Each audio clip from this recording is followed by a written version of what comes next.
Dun, dun, dun. How are we doing, guys? Hope you're well. And in today's video, we're going to discuss the differences between dynamic and static training.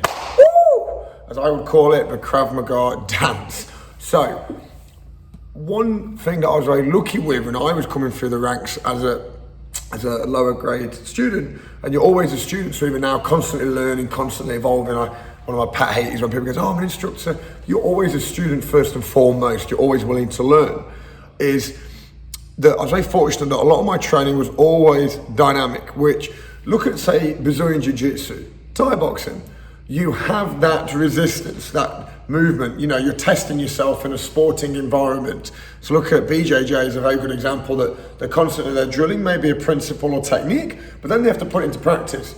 Where sometimes Krav Maga can get a little bit lost, where people often go, technique one, technique two. Well, actually, it needs to be dynamic. You need to have some form of resistance to be able to apply that principle, okay?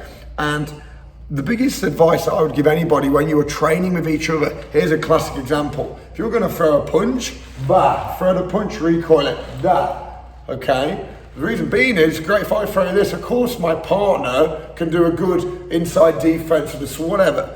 But if they're doing it bad, jab, recoil, bit different now, okay? Because there's resistance there, it's not gonna be as nice and pretty. And the dynamic opens up a whole new world.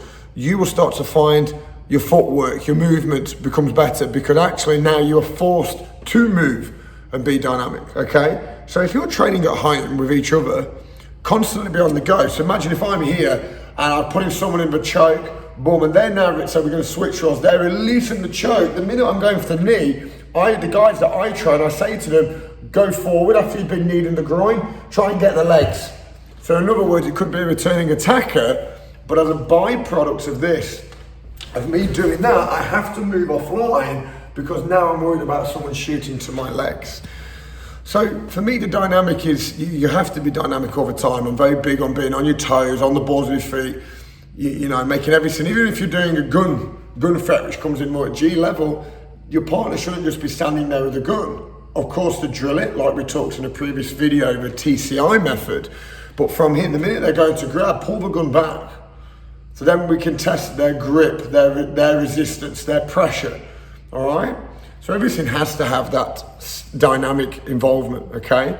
The static for me should only be trained mainly when you're in that technique phase or principle phase. Get the technique, become consistent, go intense. But once we get now to that consistency phase, start to bring in the dynamics. And you will find straight away, in my opinion, that your technique or principle tenfold gets better because now naturally you have to evolve, all right? So guys, keep drilling that, keep working on dynamic training, and we'll see you in class.